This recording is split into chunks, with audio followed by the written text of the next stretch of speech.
buufanni xiyyaara idil addunyaa bishooftutti ijaramaa jiru Itoophiyaa gara giddugala abbeeshinii addunyaatti jijjiiruuf jedhameera. Balaa konkolaataa mudatee lubbuun namoota 28 darbuun isaa gabaafame. Ameerikaa fi Iraan waraana dhaabuuf walii galaniiru. United Kingdom nageenya isaaniif jecha fayyadama miidiyaa hawaasummaa ijoollee ganna 16 gadi irraa akka dhoorgaman gabaafameera. Ashaamar Kafunee kabajamtootaa fi hordoftoota GMN irraa oduu galgala kanaaf qindeeffanne simbiraangaa kunneen hangafoota oduu keenya galgala kanaati amma immoo gara bal'inaan qindeeffadetti sin dabarsa turtiin keessan nu faana ta'u. buufanni xiyyaara idil addunyaa bishooftuu Itoophiyaa gara giddugala abbeeshinii addunyaatti jijjiiruuf jedhameera. Itoophiyaan ijaarsa buufata xiyyaara idil addunyaa bishooftuu jiru kan magaalaa guddoo biyyattii Finfinnee irraa gara kibba bahaatti tilmaamaan kiiloomeetira 40 fagaatee argamu abbeeshinii addunyaa irratti adda duree ta'uudhaan daandii ijaaramaa jiruudhas jedhameera. Piroojeektiin hawwataa ta'e kun immoo buufata xiyyaaraa guddoo addunyaa keessaa tokko akka ta'uuf immoo kan qophaa'ee fi guddina biyyattii keessatti milkaa'ina guddaa kan agarsiisus jedhame. Buufanni xiyyaaraa idil addunyaa bishooftuu erga xumurame booda immoo waggaatti imaltoota hanga miliyoona 110 kan qabatu yoo ta'u buufata xiyyaaraa idil addunyaa boolee amma jiru dachaa 4.4 akka guddatu ni eegamas jedhameera. Dhaabbanni ammayyaa'aan kun daandii qilleensaa guddicha Afrikaa ta'e daandii qilleensaa Itoophiyaa gara fuula duratti ni tajaajila jedhameera. Ijaarsi saffisaa kanaan deemaa kan jiru yoo ta'u hojiin si'ataa fi guutuu ifa ta'een akka hojjetamaa jiru himameera. Muummeen ministeeraa Dr. Abiy Ahmad tibbana saayitii kana daawwachuudhaan adeemsa jiru madaalanii akka jiran himan. Buufanni xiyyaaraa kun dandeettii geejjibaa imaltootaa fi fe'umsa Itoophiyaa haalaan guddisuu walitti hidhamiinsa qilleensaa naannoo fi idil addunyaa cimsuu jedhameeti eegama. Qondaaltonni piroojeektii dorgomtoota Itoophiyaa gabaa abbeeshinii addunyaa irratti qabdu ni guddisaa guddina damee loojistiikii ni taasisaa akkasumas immoo biyyattiitti karra murteessaa Afrikaa addunyaa walii wal qunnamsiisu akka ta'u hundeessaa jedhamee amanama.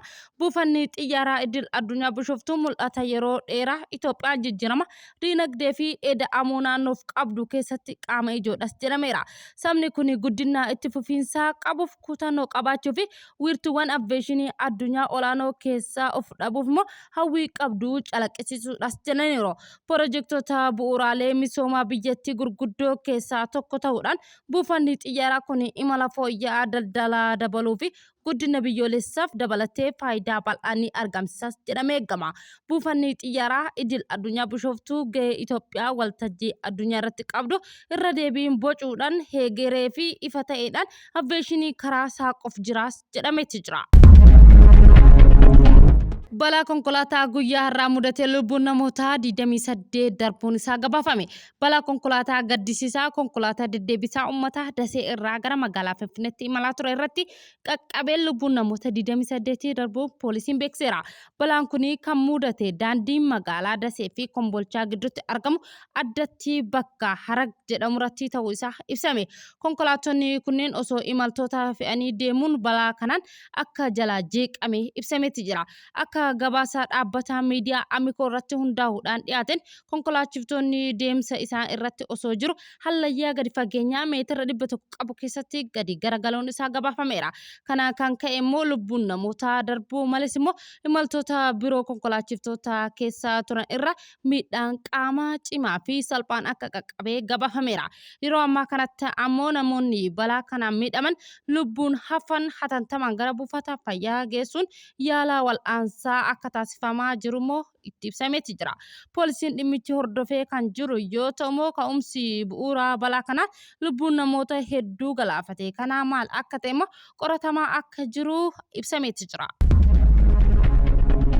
Oduu biyya alatti yeroo dabarru Ameerikaa fi Iraan waraana dhaabuuf walii galan. Doonaald Tiraamp walitti bu'iinsa baatii 3 oliif Iraan waliin taasifamee ture dhaabsisuuf waliigaltee irraa gahamuu isaa beeksisaniiti jiru. Waliigalteen garee eegdota warraaqsaa Islaamaa Iraan waliin gochaa turan amma guutamee jira jechuun Paakistaan beeksifte. Hulaan galaanaa Iraan akka banamuuf immoo humni galaanaa Ameerikaa gaafatee jira. Dooniiwwan kaffaltii tokko malee hulaa Hormuz qaxxaamuruu qabu jechuun gabaafame. Dooniiwwan addunyaa socho'uu qabdu akkasumas immoo boba'aa fe'amu fayyadamuu qabu jechuun Ameerikaan beeksifte. Muummeen ministeeraa Paakistaan Shehbaz Sharif ibsa baaseen erga marii walitti fufiinsaa taasifamee booda Ameerikaa fi Iraan gidduutti waliigaltee irra gahamuu isaa gammachuu ibsaniiru. Biyyoonni lachuu waraana kallattii hundaa Libaanos dabalatee sochii waraanaa akka dhaabbatu waliigaluu isaanii miidiyaaleen gabaasanitti jiru. Sirna waliigaltee mallattoo kanaas immoo jimaata waxabajjii 12 bara 2026 Switzerlandittiin geggeeffama jedhamee eegama. Muummeen ministeeraa Paakistaan Sharif immoo akka jedhanitti biyyoonni lameen waraana dhaabuuf karaa dippiloomaasii barbaaduuf immoo kutannoo agarsiiftaniif galatoomaas jedhaniiru. Ammas immoo waliigaltee itti fufiinsaa jechuun himanitti jiru. Iraan gamitti aanaa ministeera dhimma alaa isheetiin akka jettetti ammoo biyyoonni lameen waliigaltee irra gahuu isaanii himuudhaan waliigalteen kun immoo jimaata akka mallatteeffamu ifoomseeti jira. Qabxiileen Ameerikaa fi Iraan irratti waliigalan keessa Ameerikaa fi Iraan waraana dhaabuuf hula Hormuz akka deebi'ee banamu maal fa'aatu irratti argama. Akka miidiyaaleen Iraan gabaasanitti immoo waliigaltee waraana dhaabuu Ameerikaa fi Iraan irratti immoo waliigalan kanneen kan fa'aadha. Libaanos dabalatee bakka hundatti dhukaasni dhaabbata. Ameerikaan dhimma Iraan keessa akka hin galle Ameerikaan guyyoota 30 keessatti uggura sochii galaanaa Iraan irraa akka kaastu waraanni Ameerikaa Iraan gadhiisee akka bahu hulaan Hormuz to'annoo Iraan jalatti guyyoota 30 keessatti ni deebi'a. Ameerikaa fi michoowwan ishee karoora mancaatii mudate immoo dandamachiisuuf doolaara biliyoona 300 tilmaamuun ni dhiyeessu. Qoqqobbiin boba'aa fi oomishaalee hanniisaa Iraan irra kaa'ame ni kaafama. Iraan meeshaalee waraanaa nukleeraa akka hin oomishne irra deddeebiin mirkaneessitee kan jirtu yoo ta'u, Ameerikaan baay'ina loltoota abbaa giddu galeessaa keessaa qabdu akka hin daballe qoqqobbii haaraa ni kaasti. Kana malees immoo qabeenya Iraan uggurame walakkaadhaan hanga gadhiifamutti qoqqobbiin boba'aa Iraan irra kaa'ames immoo hanga ka'utti akkasumas immoo uggurri sochii galaanaa Iraan hanga ka'utti waliigaltee dhumarra hin ga'amu jechuun Iraan ibsite.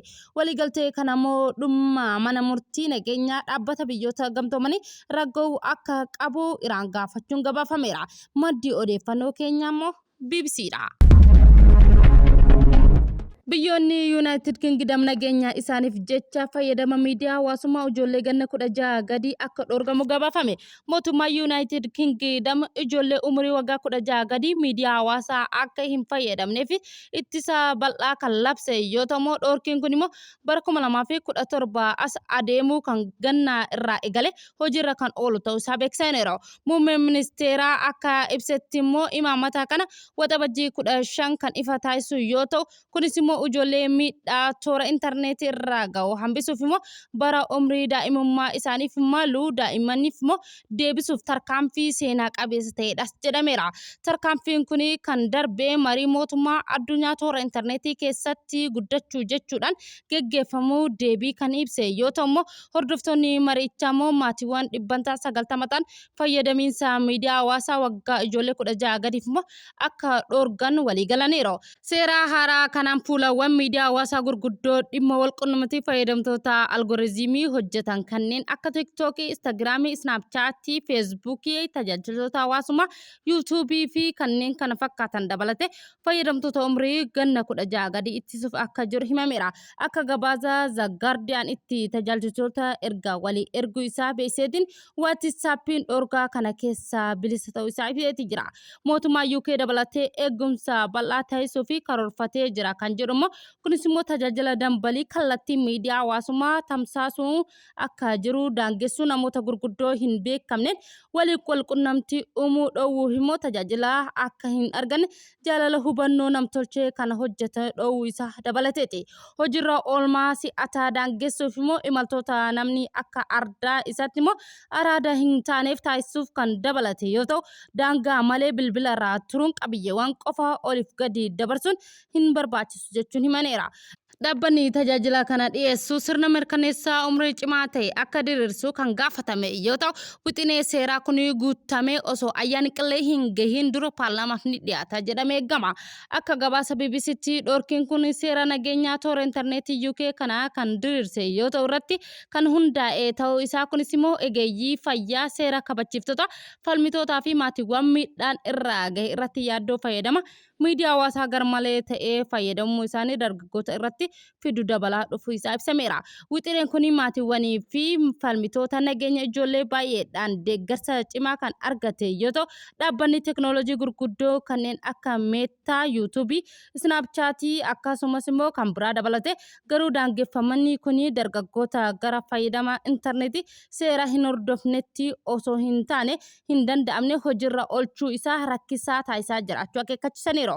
Qeeqxonni ittisaa kun immoo amala toora intarneetii miidhaa geggeessuu caalatti seeraan to'achuu irra bu'aa qabaachuu isaa irratti gaaffii kaasanitti jiru. Egaa kabajamtootaa fi daawwattoota JMN irraa oduun galgala kanaaf qindeeffanne kana fakkaata. Hangammaa waan nu daawwattaniif nu hordoftaniif galata guddaa qabdan. JMN subscribe, like, share gochuu yaada qabdan komentii irra nuu kaa'aa. Yeroo gaarii qabaadhaa.